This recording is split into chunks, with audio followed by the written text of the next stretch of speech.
Coming up next, we have a couple key ingredients that you wouldn't believe could go into soup or dessert. Stay tuned.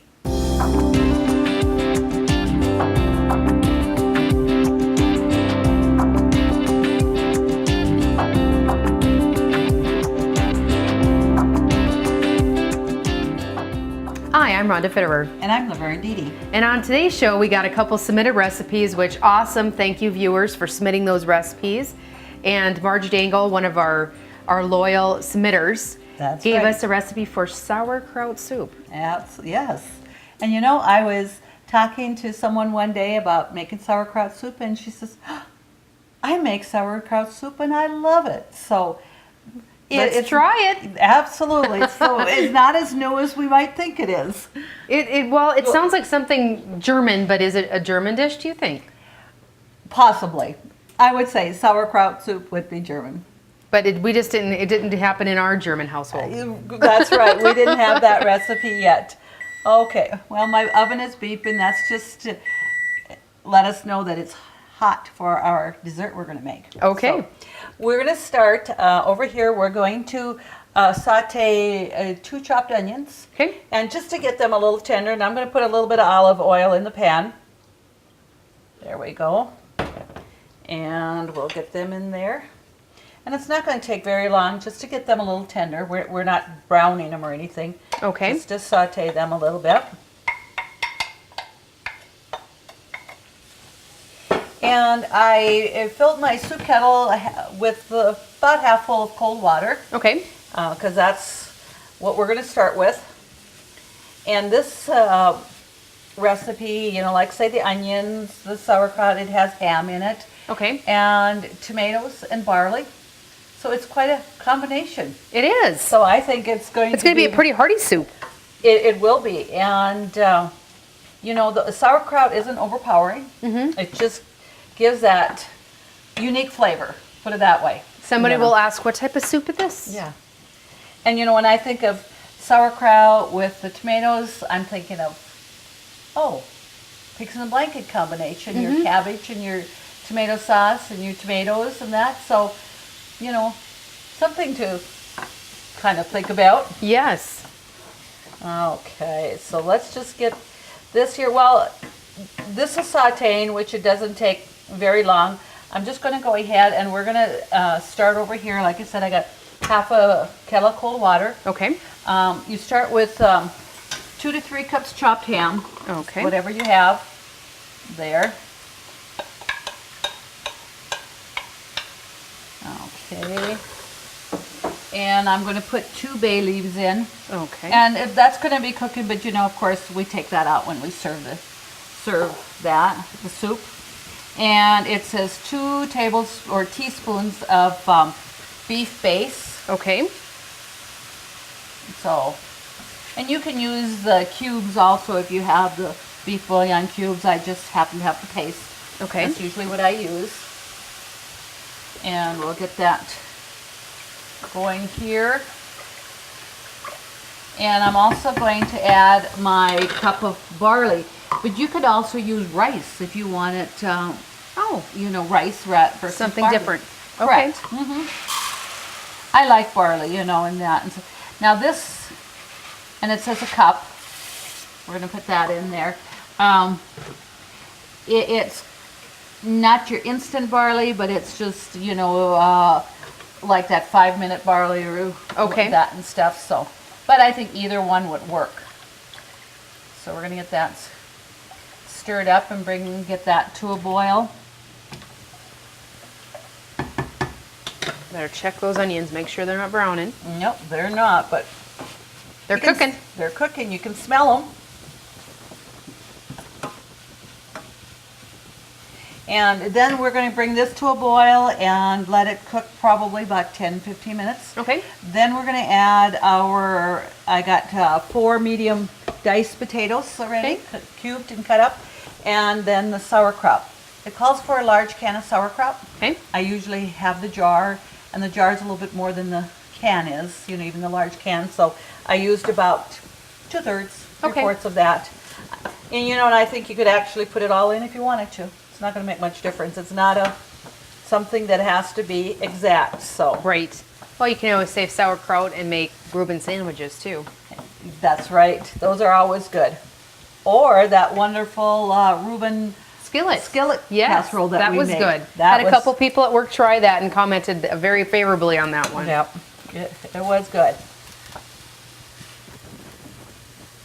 Okay, that's just about ready to go in my pot.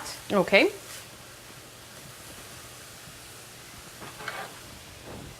And there.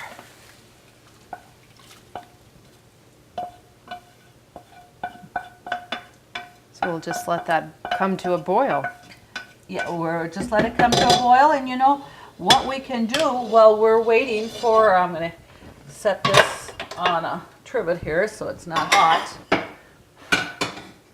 And there, we can start our cookie dessert. Okay. Or it's not really cookie dessert, it's actually cookies. Okay. It's very easy chocolate oatmeal cookies. All right. And you know, you can almost have your kids do it. It's so easy. And this one also was submitted by Juanita Iverson. You start with a box of any chocolate cake mix. Okay. You know, whatever kind you have. So that makes it very easy. Well, there's so many different kinds of chocolate cake mixes out there too. Oh, you could there is. experiment a little bit. I just happen to have the German chocolate on hand, but you know, there's that dark chocolate I think would be really good. Yep, the and devil's food. all that, yes. And you put in 1 cup water, Okay. and we use 1 egg.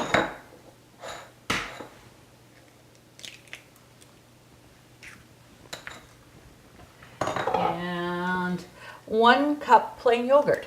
Oh, that's the shouldn't say- twist. That's the twist. And I better take that back. It's a 1/2 cup of Oh, yogurt. okay. So it's not a cup. So you just, that little container here is all that we need. Is that a 1/2 cup or is that more than a cup in there though? This is, you know, it says 6 ounces. A cup would be 8 ounces. So we're going to use about 3/4 of this. Okay. I don't think we really need to measure that too much. You know, it's just, there we go. Looks like about a 1/2 cup. Sure. I trust your judgment there, Mom. Oh, okay.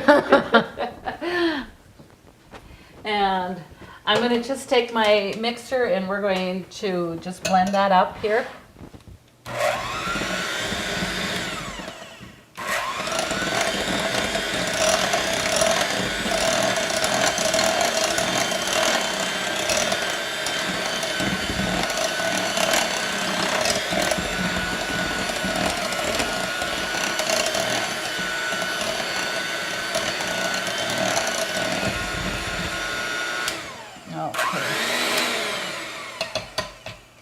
Okay, we're going to see how that is, and then we're going to mix that up. So it doesn't, I mean, you don't have to beat it until it's smooth. You just want to whip it until it's just combined, basically. Right. You get most of, you know, the lumps out and stuff, that's all. Now we're going to add, you know, here you're thinking of this cookie recipe, it's calories, but we put yogurt in, that's taking out some of the calories, and we're going to add a cup of oatmeal. So it's a healthy cookie. It is. You Yeah. got fiber going on there. Absolutely. So we're going to mix that in there.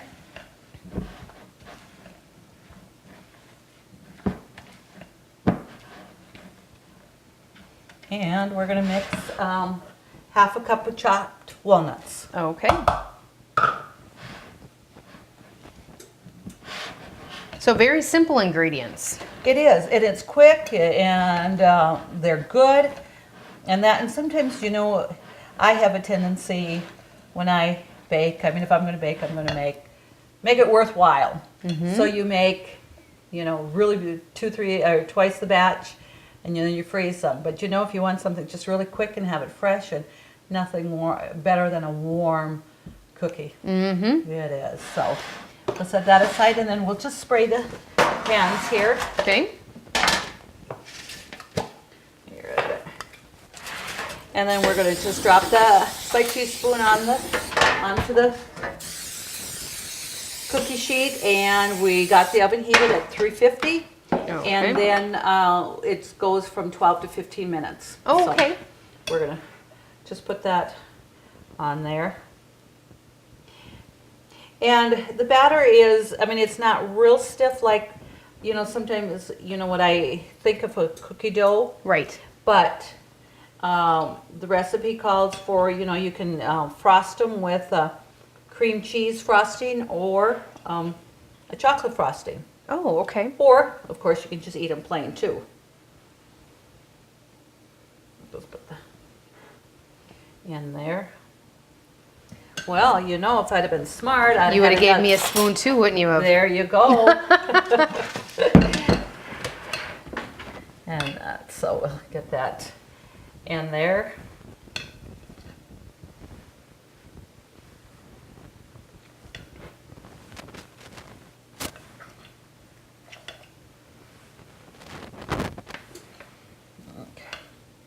Okay, how you doing? Not quite as fast as you, but I'm clicking along here. Well, I did have a head start.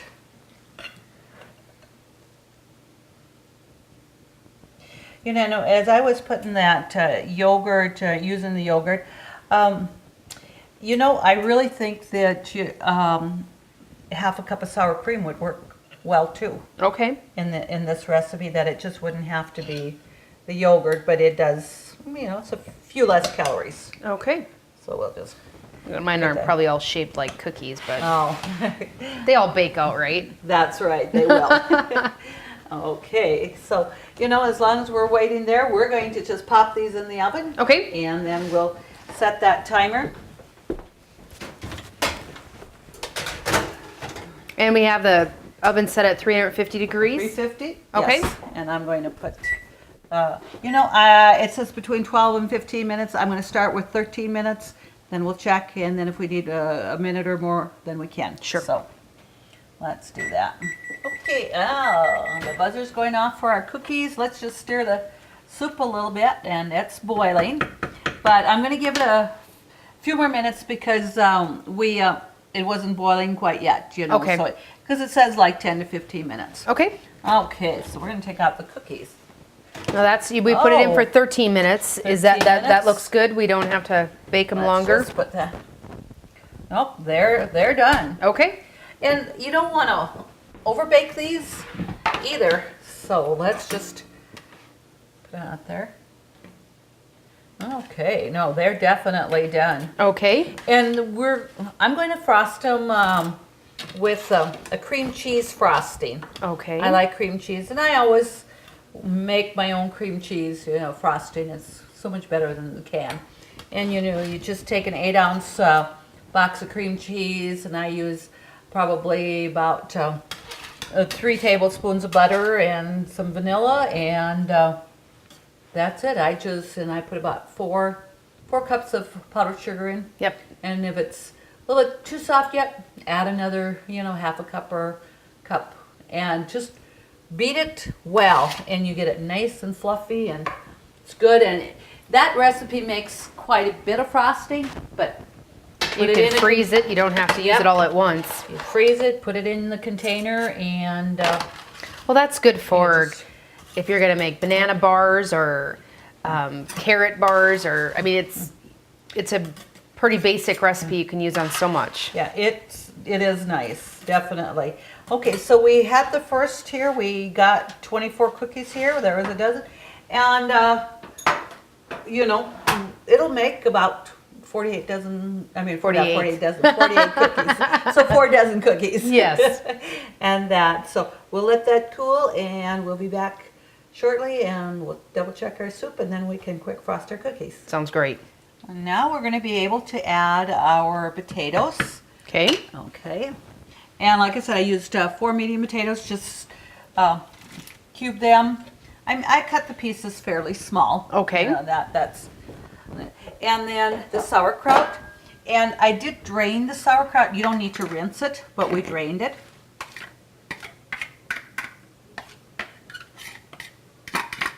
Okay. There we go. All right. And then we're going to add our tomatoes, and I'm just going to use a pint of home canned tomatoes because I have them. Okay. Otherwise, just use a can of diced tomatoes. Okay. All right. And the reason I really like the home canned ones, they just cook up nice. You don't get the harder chunks. They're softer and they just blend in really nice. So we're going to just bring this to boil again, and we want to let that simmer for, again, about 10 minutes so potatoes are soft. Okay. And then at the end, we're going to add a can of tomato soup. All right. And do we have butter that we need to put in here? We add that at the end. Okay. Yeah. So we're gonna come over here and I'm gonna put you to work frosting those cookies. All right. And they look good? They smell great. We'll just frost them a little bit.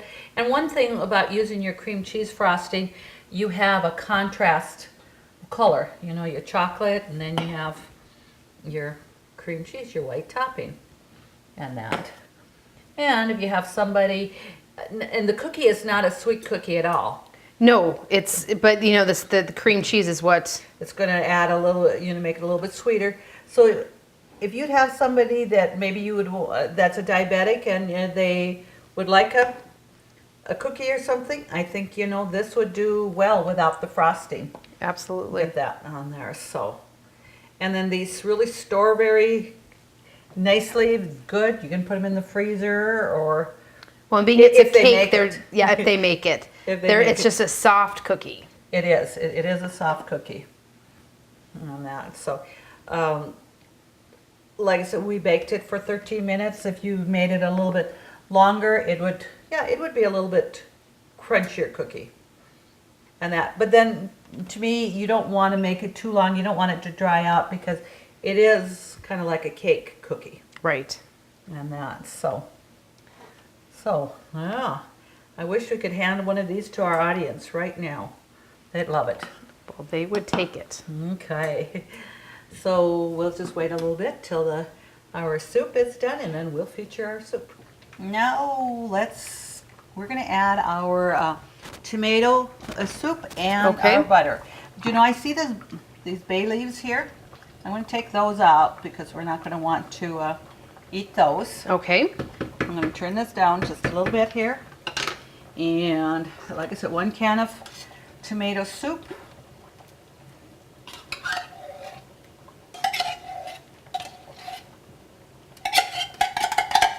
So there is a couple of steps to this, but it's still very simple. It doesn't take long. No, it doesn't. And that, so add a little bit of warm water, hot water to the can, and you can clean that out. And now we're going to add 2 tablespoons of butter. Okay. Get that melted. And have that mixed here. And so we're going to be able to have that here in just a few moments. And I'm going to add a little bit of pepper to this also. Just, add pepper and salt to taste. A little bit earlier I did taste it and it seemed salty enough, so I didn't add salt. I figure if you need more salt, you can add it to your own personal bowl instead of having it too salty. But I like the idea of pepper, so I'm going to add about a teaspoon of pepper to this. Okay. There. And again, it's to taste. You add pepper and salt to taste. It's not any exact amount or anything that has to be an exact amount. Well, this makes a large kettle of soup. It is. It's a soup, but it's a very thick. It's got a lot of stuff in there. It's a hearty soup. Yes. And you certainly could add a little bit more water if you feel that it's too thick. It's an excellent soup. Of course, you don't eat it all the next day or whatever. Right. And a lot of times you'll find that soups thicken as you have them in the fridge the next day. And if so, then you need to add a little bit of water. Yep. So we're going to, that's all blended in there, the tomato soup and the butter. So we're going to just take that out here. And as you can see, that looks like a nice hearty soup. And when you think of, you know, you have your barley, your potatoes, ham, sauerkraut, it looks pretty. It does, good. and it smells good. It is. You know, we got sauerkraut in here and it smells pretty darn good. Yeah. You know, so you have your different twist on your soup. We do. Ooh, Okay. should be careful here. I shouldn't spill. And we'd like to thank Marge Dangle for submitting her recipe for the soup. And again, remind me, Juanita Iverson. Juanita Iverson here of Dickinson for these delicious cookies. We did sample during a little bit of a break there, and very, very, very tasty. And these ladies will go into a drawing for the KitchenAid mixer. If you'd like to get your name in for that drawing, just submit your recipes for us to cook for you. Thank you so much to the Workshop for being our sponsor. And when you stop in at the Workshop, you can get a copy of these recipes. Thank you so much for joining us and have a great day.